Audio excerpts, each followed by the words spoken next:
So I was 26 and I started running a low-grade fever. I would cough up blood because I always had a cough. Most asthmatic people do because you have all that stuff in your lungs.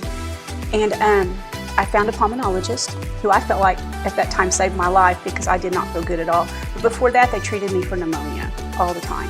And I would get better for a while. And it turned out that Cipro, the antibiotic at the time, was a new antibiotic.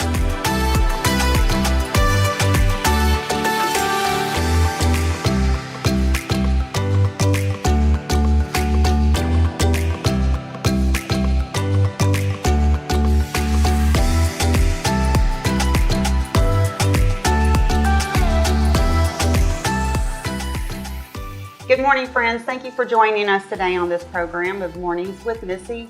Today we are going to be talking about something that hardly any of us, very few of us in this country have had an opportunity or a need for, and that is organ transplant. Today our guest has had something that very few of us have had, and that is honestly a second chance of life. Yes. Our guest, Sharon McManus, is here with us in the studio today, and she has had a second chance at life when she, 11 years ago, received a double lung from a 10-year-old boy. So, Sharon, thank you for joining us today. Welcome. We've got a lot of things to cover. We've got a terrific story. We want to take a moment and thank our sponsor, Reba's Buds and Blooms on Main Street, Henrietta. Drop by and see Robert and Amanda for all of your floral and gift needs. We're going to take a quick commercial break and we'll be right back. Welcome everybody. This is our monthly soft skills workshop here at Work Ready Okmulgee. All these wonderful people are here this month to find, get, and keep a new job. We appreciate them. We want to encourage everybody to come take advantage of our program. We have another one coming up April 20th. We're on downtown at the Square in Okmulgee, 7th and Grand. You can reach us at 539-286-6136. Check out our Facebook at Work Ready Okmulgee, or you can click our banner on the okmulgeelogalnews.com. And we're back. All right, Sharon. So you've watched a few of our episodes, I know, and we always do a cup of the week. That's how I like to break the ice with you. Okay. You brought your cup with you today? I did. So I'm not a tell me coffee drinker, but I love the smell of coffee. Oh, I'll forgive you for that. Yeah. So I feel like I've had so many miracles in my life. And the company I work for, the New Skin Company, we do what we call a miracle morning. So we get up every morning and we read like a self-motivation book. And we do it our devotionals, and we call it Miracle Morning, and we have prayer time, or we do it each individually. So my cup comes from my company, and it's called Miracle Morning Magic. I love that. And so it's a good way to get spiritually fed and get right in your head before your day starts. Yeah. So this sits on my desk, and it reminds me that every morning is a miracle. And you are a miracle. Yes. You are a miracle. Yeah. So 11 years ago, you were at a point in your health. So walk us through that journey. Tell me, how long had you been sick? What led up to this? Okay. Just share your story. Okay. So as a child, I had asthma. That's what they treated me with, was asthma. And I would still lived a normal life. Most asthmatic people do. But then I got married at 24, had my child at 28. I got married at 20, had my child at 24. And he was 2 years old. So I was 26, and I started running a low-grade fever. I would cough up blood because I always had a cough. Most asthmatic people do because you have all that stuff in your lungs.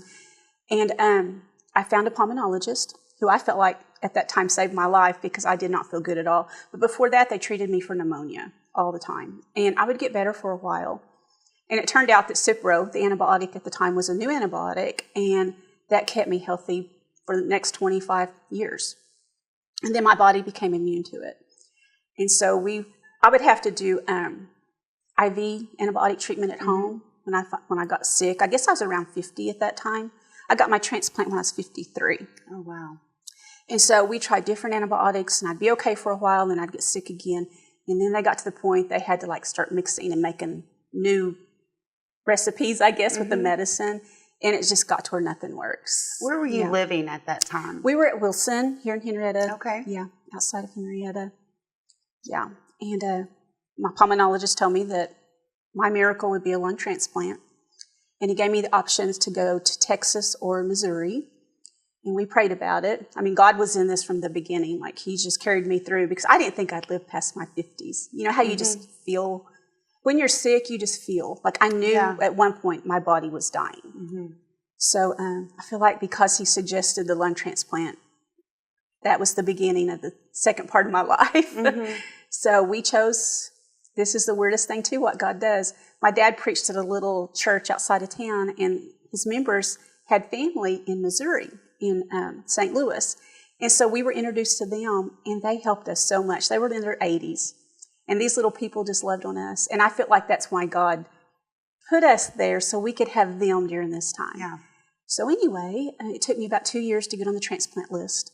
They want you as sick as you possibly can be, because they tell you 1 to 5 years after the transplant. And they want you to use your lungs as long as you can. And the lung transplant, that is one of the most difficult from, the research that I did, which was very limited research, but that's okay. that is one of the most difficult transplants for a recipient to receive and it be successful. Yeah. It's major. Like, whenever we were getting ready for this, once I was on the list, you have to go through counseling because you have to learn to deal with, somebody died and I have their organ. When I found out mine was 10 years old, I remember the day I found out, and I'm thinking, why? I get emotional. Of course. And I'm thinking, here I am 53 and he's 10, why do I live? And at that time, my son he was older, he was grown. And I just tried to put myself in that mama's place, and that was so hard. I can't even imagine. Yeah. So the gift that they gave us, was huge. I mean, they gave us life. So anyway, I'm so thankful for Zachary. His name was Zachary. And his mother wrote me a letter after 6 years, and I found out, my first year of my transplant at my church, I gave my testimony, and I thanked everybody. My church was huge. They did a fundraiser for me, and people showed up all over Henrietta. Our town is just amazing. Girl, they paid. I was going to be there a year because they said it's a year wait to get a transplant. And I had so many people praying for me and my family. We were there 9 days, and I got my call. Oh, my God. Yes, that was in August. And my mom left my dad to come to stay with us. Her and my husband took turns because I needed a healthcare person. And that was amazing. So it was amazing. 7 years ago when we moved here, and I can't believe that it's been that long. I know. It still seems like yesterday, and at times it feels like an eternity. I know, exactly, because it almost seems like a dream now. But when we first arrived here, and I was in the very beginning working at the dealership, one of the first women that I met was Judy Honeycutt. And Judy, I know you're watching. You know how fond I am of you. Yeah, she's the best. She is the best.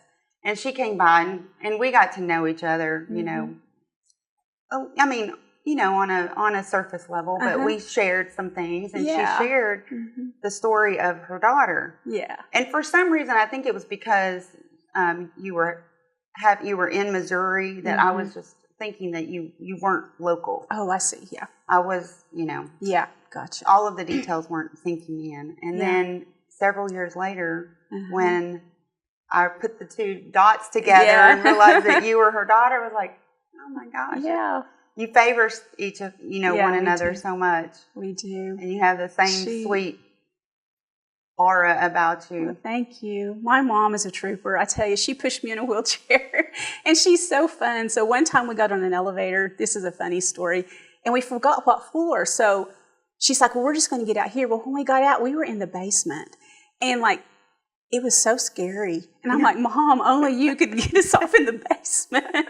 But here she was, in her 70s, and here I am, and she's just pushing me everywhere. And she would cook and would share food with everybody at our apartment building. I have no doubt. She's still sharing food with everybody. Oh, she loves to bake. Yeah. But her and my husband were my angels, I guess, Yeah. So through that, so tell me, after post surgery, you've got the lungs. What was that recovery period like? So once you get your transplant, there's 90 days of, because you can have rejection, you can have infection, all kinds of stuff could happen. So you have to stay there at least 90 days. So every morning, my job before transplant was to sit there and breathe. It took me 2 or 3 hours to get ready to go to church. That's where I went. I went to church on Sunday, and my husband, if I went to town, he'd push me in a wheelchair. Okay, so you get your transplant, and you can breathe really good, but you're out of shape. Your body, when you sit, you lose everything. So I had to go to rehab every morning, did a treadmill, and girl, in the beginning, I could breathe, but my body was so weak. So I did that every morning. Mom would go with me, or Frank would go with me. So, yeah. Frank is your husband. Frank is my husband, the medication you're on, like steroids. I mean, when I got my transplant, I weighed 93 pounds. You could see every bone in my body. Within a week, my face was just, you know how prednisone steroids do. You just kind of blow up. And it's like if somebody would stick a pin in me, I feel like I would just spew out, you know. So that was very uncomfortable with the medications I took. One I took, and I'd get in the shower, and it felt like my body was on fire when the water would hit me. But you're on so much, just so your body does not reject the organ. And after about 2 months of that, I could tell they were weaning me off of this stuff, and I was getting better. So I was home by Thanksgiving. So I got my transplant August 15th, and I was home the week before Thanksgiving. So that's a God thing, because some people, they're there for years, even after transplant, because so many things can happen. Now, did you share this? Because we talked about a lot of things before we started. The recipient list, because again, looking at the numbers, somewhere around 17 people die annually just waiting for a transplant. So the doctors told me, it's a 50-50 chance of us finding you a match. Because I was so thin, and I guess my lungs, the size, it had to be a child or a teenager, and they had to live a clean life. Your body builds antibodies whenever you have children. Your lifestyle, like if you do drugs, if you're sexually active too much, your body builds up all these antibodies. Well, I lived a clean life, and I made good choices, and I had one antibody. So the person that was going to be my donor had to match that. And the lifestyle that people live this day, he said it's hard. And he said, we're going to pray that we find that person. And my people back here were praying like crazy in my church. I have a picture of everybody at the altar up there praying while we were gone. But, God just blessed us.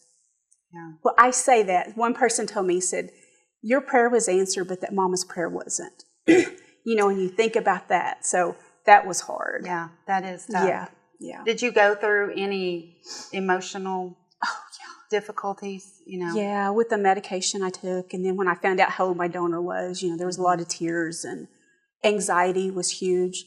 The medicine made me shake really bad. So I'm trying to write thank you notes and stuff. And it plays with your head. Even today, I still have anxiety because, I'll be on these medications for the rest of my life. I do an infusion once a month. That's to help keep my body from going into rejection. So, and let me say, if you are donating blood, thank you. Because the infusion that I do comes from blood donation, and that's what helps keep me going. So, get out there and donate blood. And I know we've all been doing that this month as we've had. And we appreciate, y'all don't even know what a gift that is. That, and if you're not on your license. Well, that was going to be my closing thing. Oh, I'm sorry. Thank you, Sharon. Well, we'll talk about that later. No, it's true. When you go and get that license renewed, and they ask if you want to be a donor. Yeah, and you don't think about it. I didn't think about it. Before you have to go through stuff sometimes. I think to realize. And so after that, everybody in my family now checks that box. Absolutely. You're going to go to the grave with it anyway. What do you need it for? Yeah. You're going to have a new body. If you know Christ and you go to heaven, you're going to be perfect. And as I was even saying the things that I said in the opening, about you having an opportunity for a second chance at life. Yeah. Quite honestly, and here we are this Easter season. Isn't it great? We all have an opportunity at a second life. Yes, we do. Well, part of my testimony, whenever I've given it before, it's like twice somebody's died so that I could live. My dad was a preacher. This is kind of getting off the subject. I hope that's okay. No, it is. And so it's not at all. It's your story. Being born a preacher's child, you almost feel like you're born saved. I don't know if that makes sense. It does. Because I never was a bad kid. I didn't. Right. And so it was hard for me to understand, how do you know when you accept Christ? How do you know He's in your heart? Well, that actually happened when I was 39. You know, I lived this life thinking, but he really wasn't my Lord. You know, he was in my life, but he wasn't in my heart. Does that make sense? It does. So Christ died, and he rose again. John 3:16. You know, for God so loved the world, he gave his only begotten Son. If you believe in him, you'll have eternal life. So that's the first time that somebody died for me. And then my donor, you know, he passed away, and because of his death, I get to live. So it's a God story. You know, everybody that has a transplant or goes through any kind of sickness, and you come out on the other side, and it's just a miracle. You know, we see miracles daily that we don't even recognize. Your mom was sharing with me last week because, you know, I think about, you know, who I want to have on the show, and I'm always telling people, if you know someone with a really neat story, and this is my pitch, I guess. Yeah.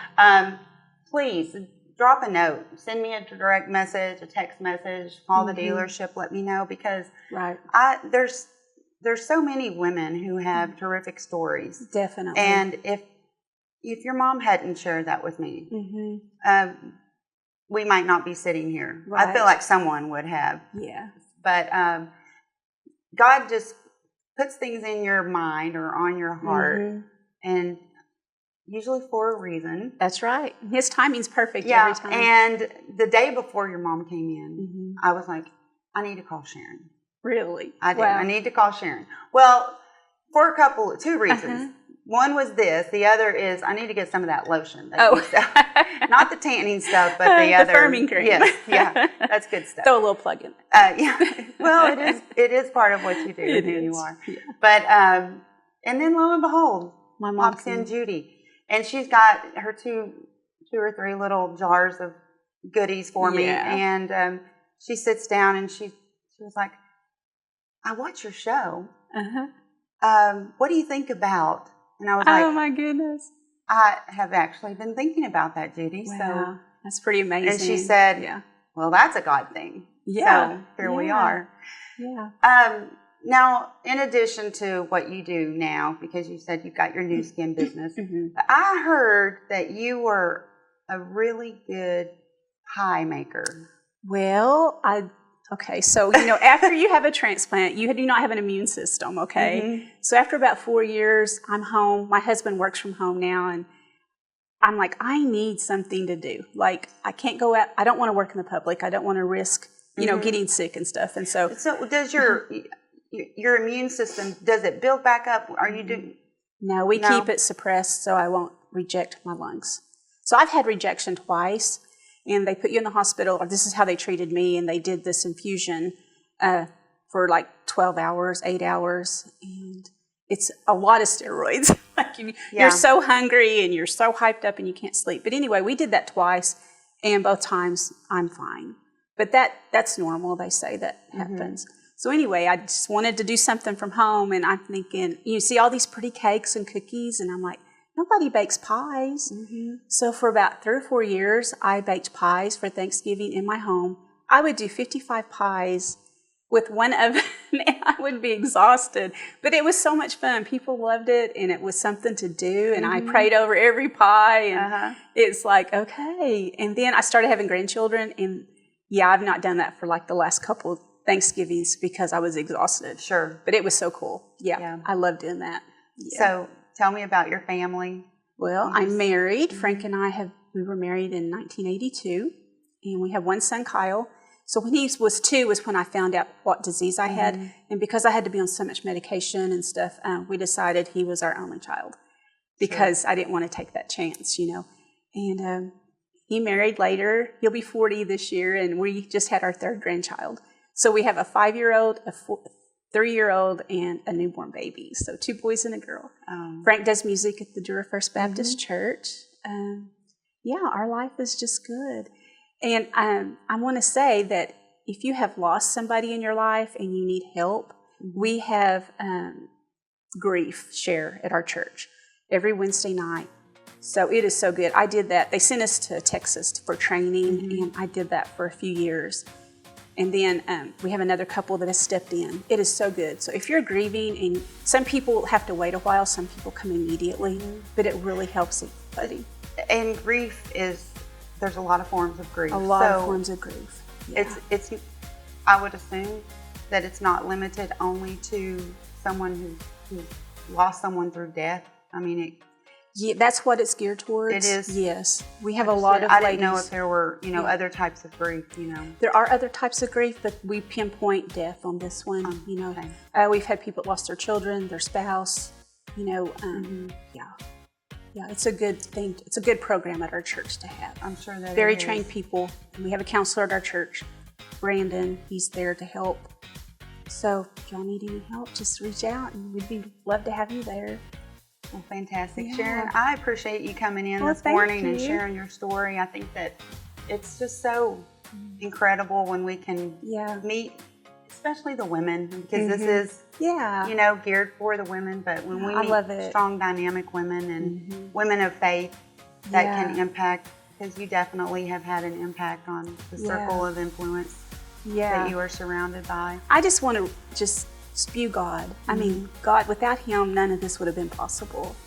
I'm here for a reason, and I don't know if I'm fulfilling. You always question, am I fulfilling the reason that I'm still here? Sure. Well, I pray that I am. I hope that I am. I'm pretty certain you are. Even just living my life for the Lord is what I want to do. Right. Spreading joy. Wake up and breathe. Yeah. And we do thank you, Lord, for a new day of life. Oh, definitely. Miracle morning. Miracle morning. Yeah. And that wraps up our show. Well, It's a thank you perfect so way to much. end. I appreciate you coming in. Thank you all for joining, and we'll see you next week.